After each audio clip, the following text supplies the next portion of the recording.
Monsieur le professeur Abdelmekki va nous parler du dépistage de la rétinopathie diabétique. À vous la parole, Abdelmekki. Merci, Monsieur le Président. Tout d'abord, je tiens à vous remercier pour cette invitation qui me permet d'être parmi vous et de discuter avec vous sur un thème qui nous tient énormément à cœur, qui est la rétinopathie diabétique. Comme vous le savez, donc, notre région est une région d'endémie diabétique. On peut avoir les diapos, s'il vous plaît? Voilà. Notre région est une région où le taux de diabète est un des plus élevés au monde et les complications ophtalmologiques, en l'occurrence la rétinopathie diabétique et la maculopathie diabétique, sont actuellement une des causes majeures de la cécité dans le monde et de malvoyance.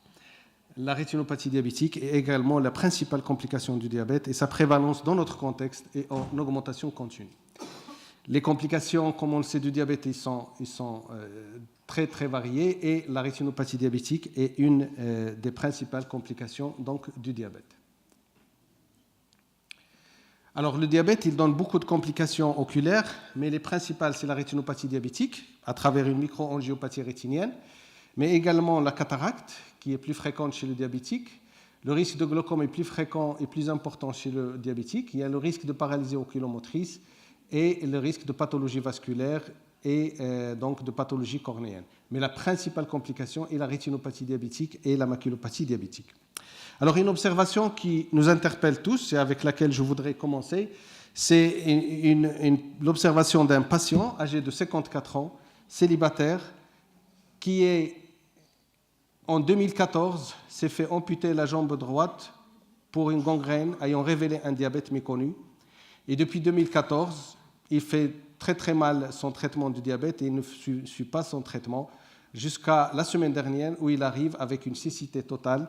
Son acuité visuelle est à mouvement des doigts du côté droit et à perception de lumière du côté gauche.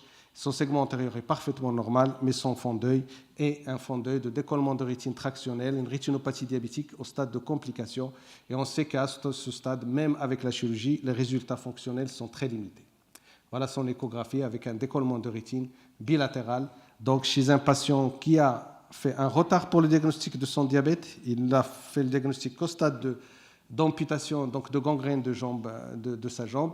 Et malgré cela, il est resté 5 ans pour venir consulter en ophtalmologie.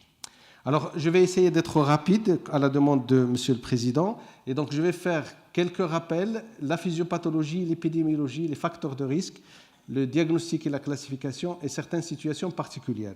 Juste pour rappeler que le fond d'œil est l'occasion est la seule occasion pour observer directement les capillaires de l'organisme à travers donc cet examen du fond d'œil où on voit les capillaires rétiniens qui nous renseignent sur l'état des capillaires global du patient, mais également on voit la macula qui est la zone de vision essentielle et la papille et le reste de la rétine. Et donc quand on fait l'examen du fond d'œil, c'est ce qu'on voit et c'est l'état normal. Alors au niveau de cette rétine, nous avons différentes couches. Je cite l'épithélium pigmentaire, donc qui est la couche la plus externe, qui est à côté donc de la choroïde, suivie par la couche des cellules photoréceptrices, des cellules bipolaires et des cellules ganglionnaires qui vont donner naissance à la fibre optique. Alors sur le plan physiopathologique, il y a une cascade de phénomènes qui vont entraîner donc soit l'apparition d'une occlusion capillaire avec une ischémie et une vascularisation, soit une rupture de ce qu'on appelle la barrière hémato-rétinienne qui va donner un œdème maculaire. Il existe deux barrières hémato-rétiniennes, la barrière hémato-rétinienne interne et la barrière hémato-rétinienne externe. La barrière hémato-rétinienne interne siège au niveau des capillaires rétiniens et la barrière hémato-rétinienne externe siège au niveau de l'épithélium pigmentaire. Et cette perturbation de ces deux barrières va entraîner soit un œdème, donc un passage de fluide dans la rétine qui lui-même va entraîner la maculopathie diabétique, mais également des anomalies au niveau des capillaires qui vont conduire à une ischémie rétinienne. Alors, voici la paroi d'un capillaire rétinien avec les cellules endothéliales, la membrane basale et les péricytes, et avec l'altération des jonctions serrées entre les cellules endothéliales, il y aura l'apparition donc dans un premier temps d'un épicissement de la membrane basale, puis d'une raréfaction des cellules des péricytes, et puis l'apparition des premières lésions de la rétinopathie diabétique qu'on appelle communément le microanévrisme. La barrière hémato-rétinienne externe, qui siège au niveau de l'épithélium pigmentaire, qui va également jouer un rôle donc, dans l'équilibre homéostatique de la rétine. Donc globalement, nous allons avoir, avec cette cascade d'altérations, deux lésions, l'occlusion capillaire et la rupture des barrières hémato-rétiniennes. Sur le plan épidémiologique, la rétinopathie diabétique est la troisième cause de cécité dans le monde. L'œdème maculaire diabétique est la première cause de cécité chez le sujet jeune. Et l'œdème maculaire diabétique chez l'Européen a connu une baisse très importante entre 1980 à 2000, en passant de 10% à 3% chez la population diabétique. Cette étude très importante, qui est une étude longitudinale, qui a permis de suivre les diabétiques sur plusieurs années et a permis de conclure que 99% des diabétiques de type 1 après 20 ans vont avoir une rétinopathie diabétique et 60% chez les patients de type 2. Et que la rétinopathie diabétique proliférante est présente, c'est à peu près 50% des diabétiques de type 1 et 25% des diabétiques de type 2. En France, nous avons 30% des diabétiques qui sont porteurs de rétinopathie diabétique et on a dans le diabète de type 2, 20% ont une rétinopathie diabétique à la découverte du diabète et 60% après 15 ans. Et l'ancienneté du diabète et le mauvais équilibre et l'hypertension artérielle sont les principaux facteurs de risque. Au Maroc, il n'y a malheureusement pas d'études, sinon peu d'études. La seule étude que j'ai pu trouver, c'est celle qui a été faite ici à Fès, avec 430 patients. On voit 38% des patients, à peu près 40%, après 8 ans d'ancienneté de diabète en moyenne, n'ont jamais fait de consultation ophtalmologique. 44%, presque la moitié, ont une rétinopathie diabétique. 2% ont une rétinopathie proliférante et 10% une maculopathie. Alors, cette variation entre les ethnies est constatée donc, dans d'autres études. Donc, on constate que chez les Américains d'origine africaine, c'est 8 à 10% d'œdème maculaire diabétique en 2000, et que chez les latino-américains, 5 à 10% aux États-Unis et 19% au Mexique, et chez les Asiatiques, c'est beaucoup moins. La cécité due au diabète a beaucoup baissé dans la Wisconsin étude parce que les diabétiques diagnostiqués avant 1959 ont une prévalence de malvoyance très très importante par rapport aux autres populations, ce qui témoigne un peu de la qualité de la prise en charge du diabète. Alors pour ce qui est des facteurs de risque, on sait que l'essentiel, c'est l'ancienneté du diabète et la qualité du contrôle glycémique qui sont les plus importants. Il y a d'autres facteurs qui peuvent jouer également dans l'œdème maculaire diabétique. Alors, ces autres facteurs, on va essayer de les résumer ici. Donc, vous avez l'hyperglycémie chronique qui multiplie par 4 le risque donc, de développer un œdème maculaire diabétique, l'hypertension artérielle qui le multiplie par 2, la sévérité d'une rétinopathie diabétique existante, la chirurgie de cataracte. 50% des patients avec œdème maculaire diabétique ont une apnée de sommeil. Les autres situations, c'est essentiellement la néphropathie, la durée du diabète et les dyslipidémies et la grossesse. On va y revenir tout à l'heure. Alors, sur le plan du diagnostic et classification, on sait qu'il y a la rétinopathie diabétique et la maculopathie diabétique. La rétinopathie diabétique qui fait référence à l'aspect ischémique de l'atteinte et la maculopathie qui fait référence à l'aspect œdémateux de l'atteinte rétinienne.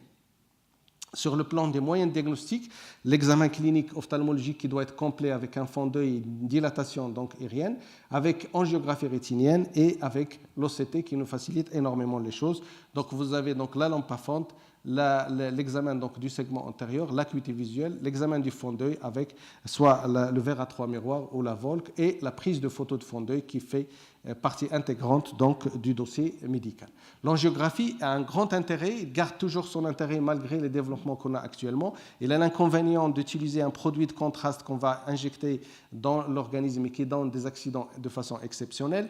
Et cette angiographie, elle est un moyen de diagnostic et d'évaluation de la rétinopathie diabétique et de la maculopathie diabétique, et il permet donc de mieux orienter la prise en charge du diabétique. Alors,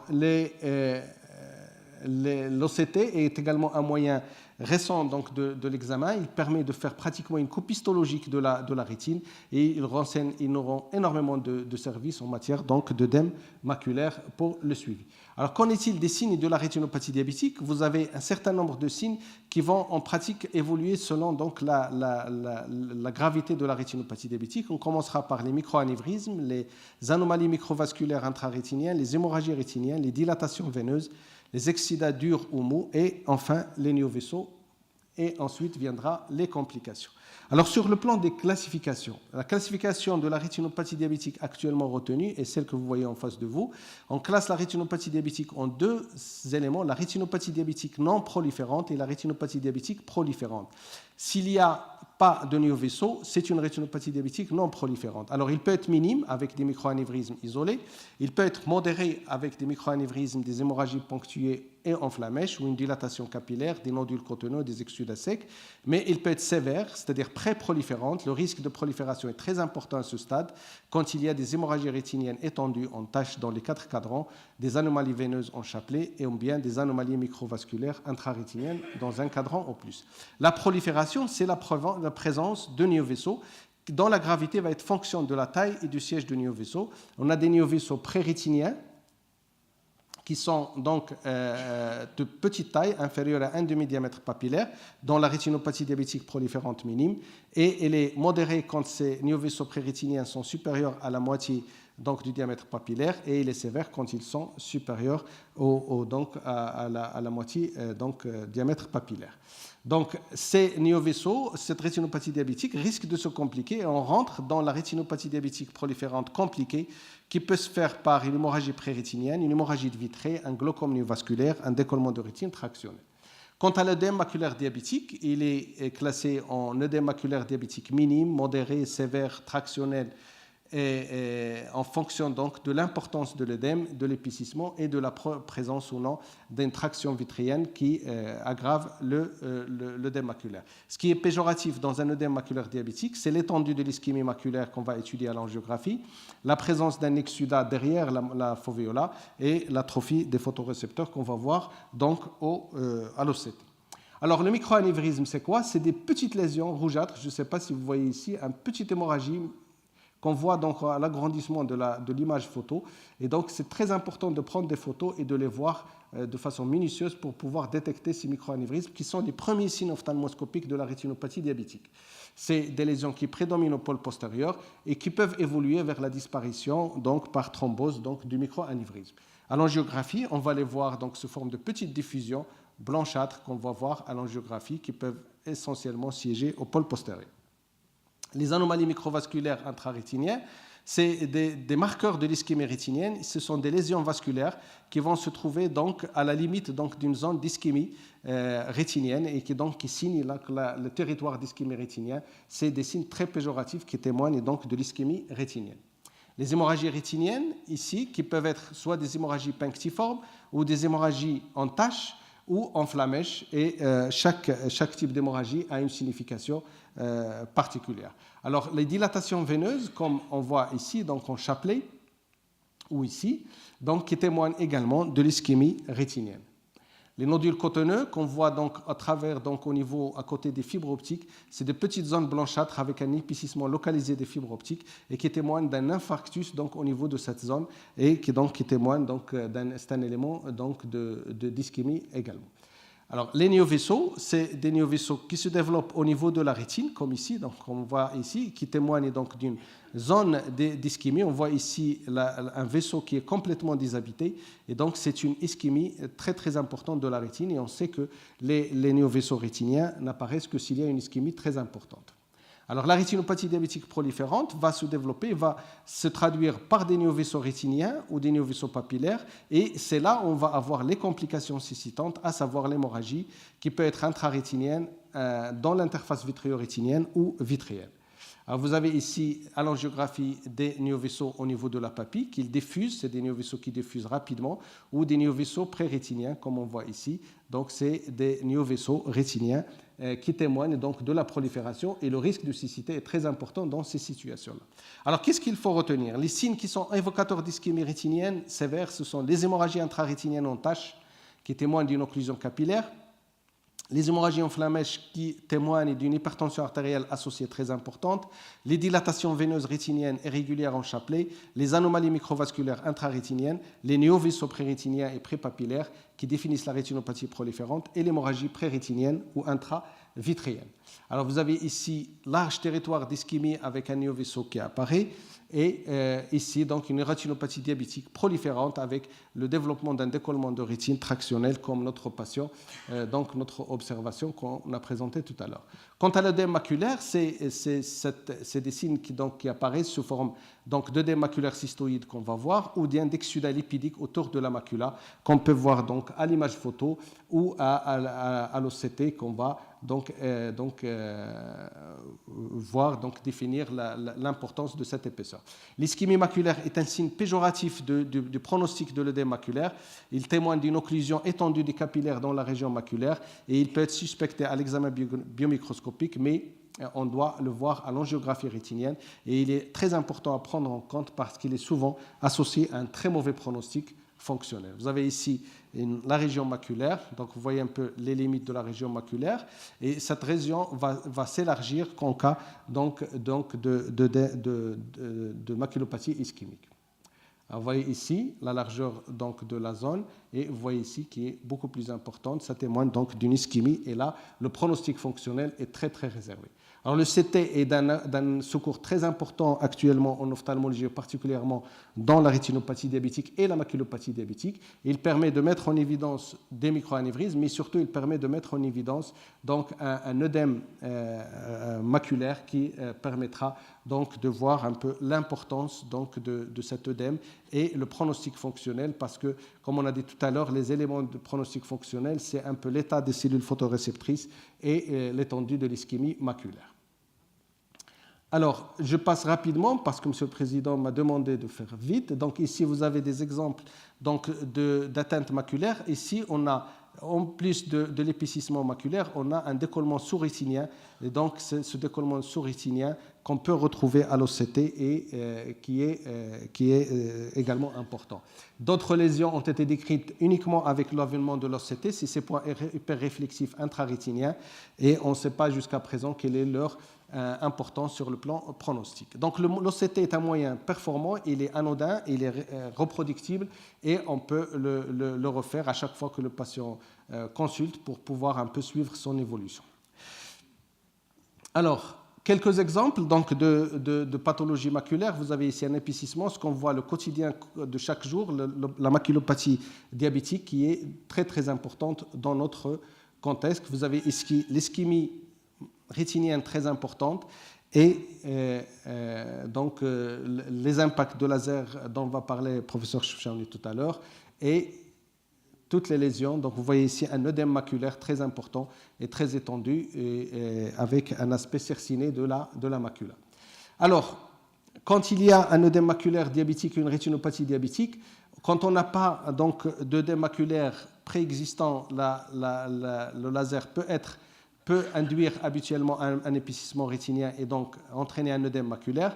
Mais s'il y a déjà un œdème maculaire associé, il faudra commencer d'abord par le traiter et je pense que le professeur Chefchaouni va en parler. Alors, je passe sur le dépistage et la surveillance. La rétinopathie diabétique étant une complication sérieuse, le dépistage doit être actif et c'est un grand problème de santé publique et notre pays est actuellement en face d'une véritable épidémie de complications oculaires du diabète. Et si une stratégie agressive n'est pas mise en place, on va se retrouver avec un impact socio-économique très important. Alors, quel est le rythme de dépistage? Alors, toute découverte de diabète doit systématiquement imposer un examen ophtalmologique pour le dépistage de la rétinopathie diabétique. Il y a pas mal de patients qui sont diagnostiqués au stade de rétinopathie diabétique proliférante au moment du diagnostic de leur diabète. Et c'est pour cela que la découverte d'un diabète doit systématiquement être associée à un examen ophtalmologique pour dépister la rétinopathie diabétique. Le rythme de surveillance par la suite est annuel s'il n'y a pas de rétinopathie diabétique. Chez l'enfant, le premier examen doit être fait vers l'âge de 10-12 ans avec une surveillance annuelle et surtout au cours de la puberté. Alors, l'importance dans ce dépistage, c'est la collaboration entre endocrinologue, médecin généraliste et ophtalmologue. Cet dépistage peut se faire de deux façons, soit par l'ophtalmologiste, et là, l'intérêt, c'est l'examen ophtalmologique complet avec des photos de fond d'œil, soit par le dépistage en dehors du cabinet d'ophtalmologie grâce aux moyens d'exploration technique, des photos de fond d'œil prises par un technicien et interprétées par la suite par un ophtalmologue. L'avantage, c'est une grande couverture des diabétiques, mais l'inconvénient, c'est que l'examen n'est pas complet et qu'il doit en principe être complet. Alors, qui peut relever de dépistage par photo de fond d'œil? C'est tous les patients dès l'âge de 10-12 ans qui n'ont pas de rétinopathie diabétique ou une rétinopathie diabétique minime. Qui fait le dépistage, c'est un personnel qualifié et formé pour la prise des photos, et le contrôle de la qualité de prise de photos est systématique. L'ophtalmologique doit faire l'interprétation et le délai de maximum de cette interprétation doit se faire en 1 semaine. Après le dépistage qui est l'attitude, s'il n'y a pas de rétinopathie diabétique ou une rétinopathie diabétique minime, il faut surveiller annuellement avec une recommandation de faire un examen ophtalmologique tous les 2 à 4 ans au cabinet. S'il y a une rétinopathie diabétique modérée, il y a obligation de faire un examen ophtalmologique dans les 2 mois qui suivent le dépistage. Et s'il y a une rétinopathie diabétique proliférante, la prise en charge doit se faire dans les 2 semaines qui suivent. La qualité des photos de fond d'œil et la gestion de toute la démarche est très importante et le respect de la protection des données personnelles est également très important. Alors, la surveillance va dépendre donc du stade de la rétinopathie diabétique, de l'âge, des facteurs aggravants, et l'examen ophtalmologique doit inclure donc également les photos de fond d'œil. L'angiographie et l'OCT ne sont pas systématiques. Alors, quel est le rythme de surveillance? Vous avez ici, s'il n'y a pas de rétinopathie diabétique ou il y a une rétinopathie diabétique minime, c'est tous les ans, avec un fond d'œil et une photo donc, du fond d'œil. S'il y a une rétinopathie diabétique non proliférante minime, c'est entre 6 à 12 mois. Toujours la même chose, photo de fond d'œil et fond d'œil. S'il y a la rétinopathie diabétique non proliférante et sévère, c'est toutes les 4 à 6 mois avec une angiographie et une OCT. Et si la prolifération existe, c'est tous les 1 à 2 mois avec angiographie et OCT. Si la rétinopathie diabétique est sévère, c'est entre 15 et 1 mois. Et si la rétinopathie diabétique est compliquée, c'est toutes les semaines, toutes les 2 semaines qu'on voit ces patients. Et s'il y a un œdème maculaire associé, c'est toutes les 3 à 4 mois. Alors l'angiographie, est-ce qu'elle est indiquée de façon systématique? Non, elle est indiquée dans le cadre du bilan d'un œdème maculaire diabétique, dans le cadre d'une baisse de l'acuité visuelle inexpliquée, dans le cadre donc d'une doute sur la néovascularisation. Sinon, il n'est pas systématique pour l'examen. Alors pour la puberté, début de dépistage, c'est vers 10-12 ans. Il y a un grand risque donc, de développement de la rétinopathie diabétique proliférante à cet âge. Dans la grossesse, s'il n'y a pas donc, de diabète gestationnel avec glycémie normale avant la grossesse, il n'y a pas d'indication d'un examen ophtalmologique. Et si le diabète est connu, il faut faire un dépistage de la rétinopathie diabétique avant la conception pour autoriser une grossesse. Et s'il y a une rétinopathie diabétique, il faut faire un suivi tous les 3 mois. Il faut faire attention à l'équilibre du diabète parce qu'on risque d'avoir une aggravation de la rétinopathie diabétique, mais on pourra en discuter dans la discussion. Et je termine donc en disant que la collaboration endocrinologue-ophtalmologiste est très importante. Nous sommes face à un véritable problème de santé publique avec des conséquences socio-économiques très importantes. La mise en place d'une stratégie nationale de dépistage et de prise en charge est très importante. Et je vous remercie pour votre attention. Merci, professeur Belmeki, pour cette présentation très claire et didactique. Merci pour le respect du temps, parce qu'on a déjà cumulé 30 minutes de retard.